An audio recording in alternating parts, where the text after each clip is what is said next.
الحمد لله نحمده ونستعينه ونستغفره ونؤمن به ونتوكل عليه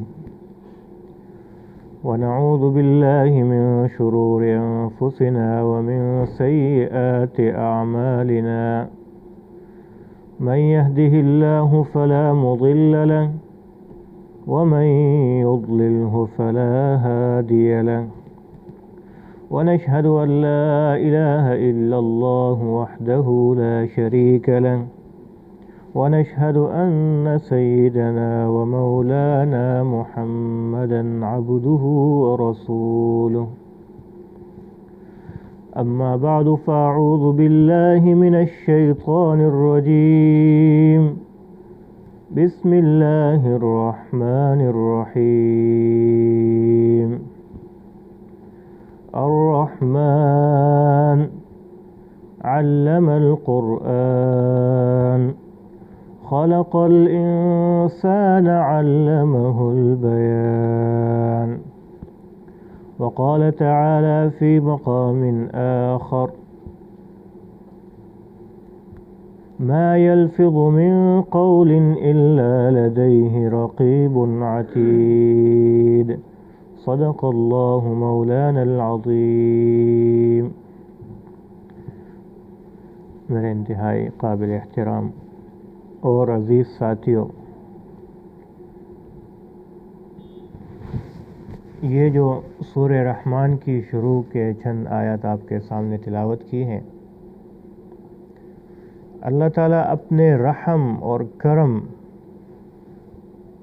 کا جو مظہر ہے ہمارے اوپر وہ بیان فرماتا ہے۔ الرحمن، کہ اللہ وہ ذات ہے جس نے تمہارے اوپر رحم کیا، کرم کیا۔ کیا کرم کیا؟ وہ چند نعمتیں گنواتا ہے، ان میں سے ایک نعمت یہ ہے کہ علمہ البیان، کہ میرے بندے میں نے تجھے پیدا کیا، خلق الانسان، اور قرآنی علوم سکھائے اور ساتھ بیان کی طاقت دی، آپ کو بولنے کی طاقت دی، آپ کو زبان دی۔ تو یہ جو بولنے کی طاقت ہے، یہ جو نعمت ہے اللہ تعالیٰ کی، یہ ایسی نعمت ہے جو ہمیں اور جانوروں کو جدا کرتی ہے، الگ کرتی ہے۔ ہمارے اور جانوروں کے درمیان فرق یہی چیز ہے۔ ویسے وہ بھی حیوان ہیں، ہم بھی حیوان کے زمرے میں آتے ہیں، لیکن ہم ہیں حیوان ناطق، بولنے والے حیوان۔ تو یہ بولنے کی بات نہ ہوتی تو ہم اور حیوانوں میں کوئی فرق نہ ہوتا۔ بہت بڑی نعمت ہے اللہ تعالیٰ کی، اور یہی زبان اللہ تعالیٰ نے دی ہے تو ہم بات کر سکتے ہیں، ہم اظہار ما فی الضمیر کر سکتے ہیں۔ جو چیز ہمیں چاہیے ہم الفاظ کا جامہ پہنا سکتے ہیں اپنے افکار کو، اپنے ضمیر کی باتوں کو۔ تو یہ بولنے کی جو طاقت ہے بہت بڑی نعمت ہے، بہت بڑی۔ اور اللہ تعالیٰ کی نعمتوں کی قدر کرنا، اس کو صحیح جگہ پر استعمال کرنا، یہ ہمارا فریضہ ہے۔ اور اس کے بارے میں اللہ تعالیٰ پوچھے گا کہ میں نے آپ کو یہ نعمت دی تھی، آپ نے کہاں کس طرح استعمال کی۔ تو اس زبان کو صحیح جگہ پر استعمال کرنا، جہاں پر اللہ اور اس کے رسول صلی اللہ علیہ وسلم ہمیں بتاتے ہیں، اسی طریقے سے استعمال کرنا، یہ بہت ضروری ہے اور بہت مشکل بھی ہے۔ حدیث پاک میں آتا ہے، حضور پاک صلی اللہ علیہ وسلم ارشاد فرماتے ہیں کہ آپ لوگ مجھے دو چیزوں کی گواہی دو، ضمانت دو، میں آپ کو جنت کی ضمانت دیتا ہوں، میں آپ کا ضامن ہوں، جنت میں آپ کو دلواؤں گا۔ وہ کون سی دو چیزیں ہیں؟ نمبر ایک، جو دو جبڑوں کے درمیان میں ہے، یعنی زبان، اور دوسری جو دو ٹانگوں کے درمیان میں ہے، یعنی شرمگاہ۔ کوئی بندہ پوری زندگی اپنی زبان کا اور اپنی شرمگاہ کا اس کی حفاظت کرے تو اللہ کے رسول صلی اللہ علیہ وسلم ارشاد فرماتے ہیں، میں جنت کا ضامن ہوں ایسے بندے کے لیے، ایسے امتی کے لیے جو مجھے ان دو چیزوں کی حفاظت کی ضمانت دیتا ہے۔ اتنی بڑی چیز ہے۔ ایک صحابی آتے ہیں، یا رسول اللہ مجھے ایک بات کی وصیت کیجیے۔ تو آپ علیہ الصلوۃ والسلام ارشاد فرماتے ہیں کہ اللہ پہ ایمان لے آؤ اور بس اسی پہ استقامت اختیار کر لو، واستقم، اس پر استقامت اختیار کر لو۔ اللہ پہ ایمان لے آؤ اور اسی پہ استقامت اختیار کر لو۔ تو کہتے ہیں یا رسول اللہ یہ تو کرنے کا کام ہوا، اچھا مجھے بتائیے وہ کون سی ایسی چیز ہے جو میرے لیے بہت خطرناک ہے اور جس کا مجھے بہت خیال رکھنا چاہیے، وہ کون سی چیز ہے؟ تو اللہ کے رسول صلی اللہ علیہ وسلم نے زبان مبارک کو ایسا پکڑ لیا، یہ چیز، اس کا خیال رکھنا، یہ بہت خطرناک چیز ہے۔ تو اس زبان کی وجہ سے کل قیامت کے دن بہت سارے لوگ جہنم میں اوندے منہ وہ گرائے جائیں گے، صرف ایک زبان کی وجہ سے۔ یہ خیر کا بھی بہت بڑا ذریعہ ہے اگر خیر میں استعمال ہو جائے، اور یہ شر کا بھی بہت بڑا ذریعہ ہے اگر اس کو خیر میں استعمال نہ کیا جائے۔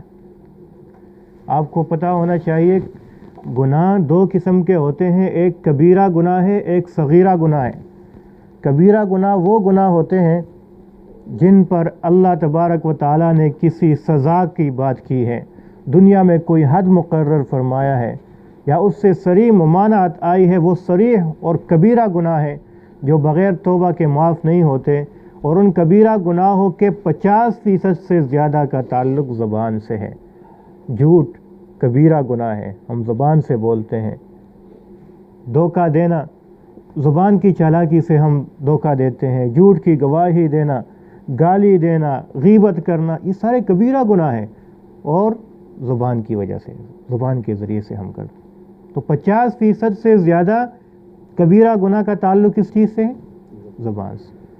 اور جو باقی ہے تو اس کا بھی جو سپورٹیو آرگن ہے وہ زبان ہے، اس کا بھی ایک ذریعہ زبان بنتا ہے۔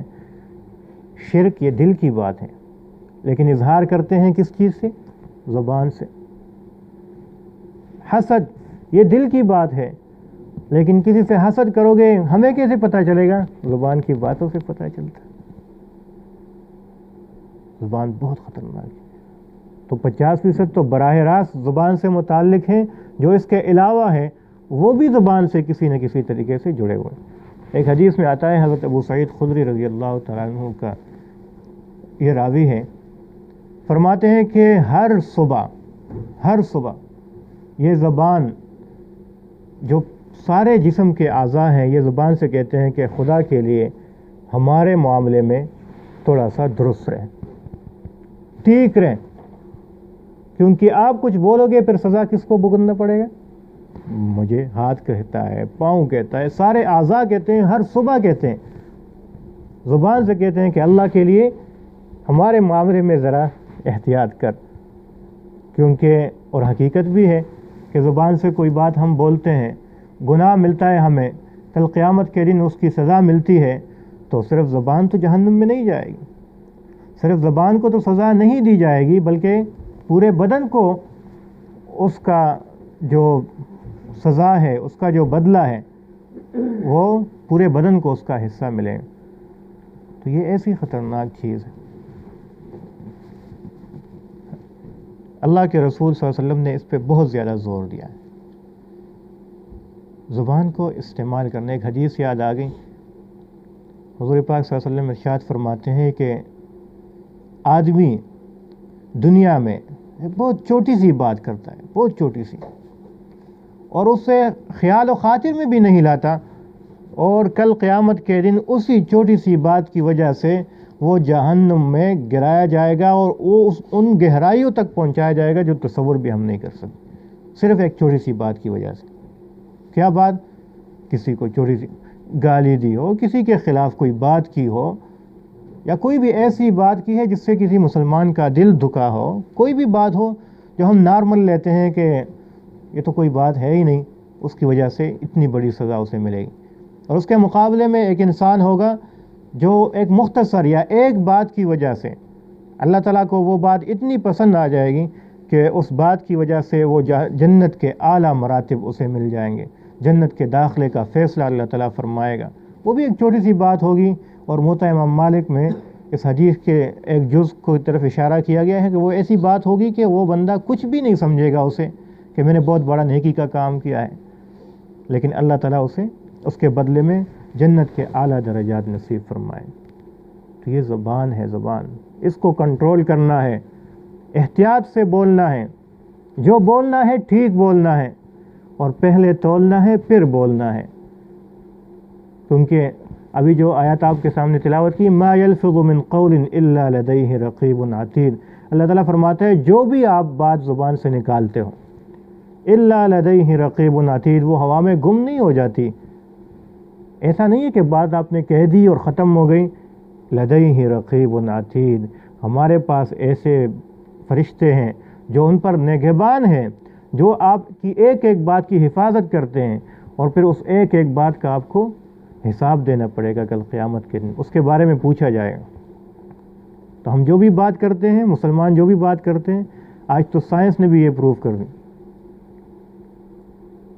اور اس کا اثر بہت گہرا ہوتا ہے. زبان کا اثر بہت گہرا ہوتا ہے. ویسے تو سائنس کہتی ہے، سائنس، اور آپ نے محسوس بھی کیا ہوگا، انسان کے بدن پر کوئی زخم آ جائے نا، زخم، تو وہ ٹائم لیتی ہے، وہ زخم ٹائم لیتا ہے مندمل ہونے میں، لیکن زبان پہ کوئی زخم آ جائے یہ بہت جلدی ٹھیک ہو جاتا ہے. دیکھا ہے آپ نے کبھی دان سے بندہ زبان کاٹے یا کوئی چیز زخم آئے، خون آتا ہے تو اسی وقت ٹھیک ہو جاتا ہے.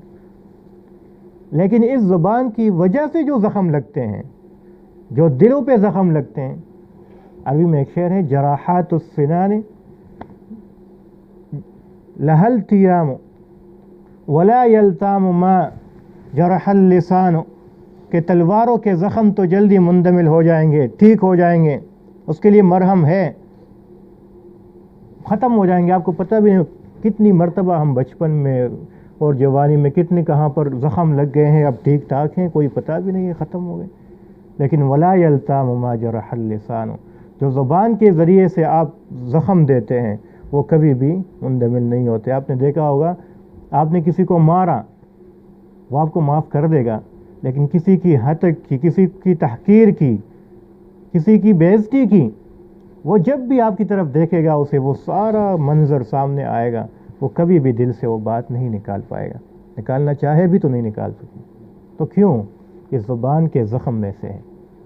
اس لیے بہت احتیاط کی ضرورت ہے، بہت احتیاط. حدیث میں آتا ہے، ہم کریں گے کیا جب اتنا خطرناک بات ہے؟ حدیث میں آتا ہے کہ ایک صحابی آتے ہیں، ان سے ارشاد فرماتے ہیں کہ تو حق بات بول وگرنہ چپ رہے، اسی میں تیری بہتری ہے. اور ایک اور حدیث میں آتا ہے، من صمت نجا، جس نے خاموشی اختیار کی اس نے نجات پائی. خاموشی اختیار کی، خاموشی بہت بڑی صفت ہے اللہ تعالیٰ جسے عطا فرماتا ہے. آج تو ہماری زبان چلتی جاتی ہے، چلتی جاتی ہے، تلوار کی طرح کاٹتی رہتی ہے ہر چیز کو، اور ہر چیز میں ہم ماسٹر ہیں. سیاست کے ہم مار ہیں تو بیٹھ کر وہ سیاست کے بڑے بڑے فلسفے بیان کرتے ہیں جو وزیر اعظم اور صدر کو بھی پتہ نہیں ہوں گے. اور کسی کے پیچھے بات کرنے دین کی باتیں آتی ہے تو ماشاءاللہ پھر ہر ایک مفتی بھی بن جاتا ہے. وہ باتیں کرتا ہے کہ بندہ کہتے ہیں اس پوری زندگی تو اس نے قرآن پڑھا، حدیث پڑھا، اور کسی کے پیچھے بات کرنے پہ لگ جاتے ہیں، غیبت پہ، پھر تو ہمارا کوئی بریک نہیں لگتا. حدیث میں آتا ہے من صمت نجا، اپنی زبانوں کو کنٹرول کرو، کسی کے متعلق کوئی بات نہیں کہنی. زبان سے جس طرح ہم بولتے ہیں، یا تو فائدے کے لیے، دین اور دنیا کے فائدے کے لیے، یا پھر اس کا نقصان ہوگا. اگر کوئی فائدہ آپ کو ظاہری طور پہ نظر نہیں آ رہا تو زبان کو لگام دے. ایک واقعہ مشہور ہے، ایک بادشاہ تھا، اس کے بیٹے نے یہ حدیث سنی، من صمت نجا، جس نے خاموشی اختیار کر لی تو اس نے نجات پائی. تو وہ کہتا ہے یار میں تو خاموش رہوں گا، سائلنٹ موڈ پہ ہوگا، خاموش، بات ہی نہیں کرتا. تو بادشاہ کو بڑی فکر لگی کہ میرے بیٹے کو کیا ہوا، کہ تو ٹھیک ٹھاک تھا. تو ایک سے بات کرتا ہے کہ کیا مسئلہ ہے، یہ بات ہی نہیں کرتا. دوسرے سے بات کرتا ہے، تیسرے سے. کسی نے مشورہ دیا فلاں جگہ ایک ساحر ہے یا کوئی طبیب ہے، اس کے پاس ان کو بھیج دو، وہ علاج کر دے گا، وہ مرض بھی معلوم کر لے گا. تو اس کے اوپر کچھ اثرات ہیں جنات کے ہیں یا جو بھی ہے. یہ خاموش ہو گئے. تو راستے میں جا رہے ہیں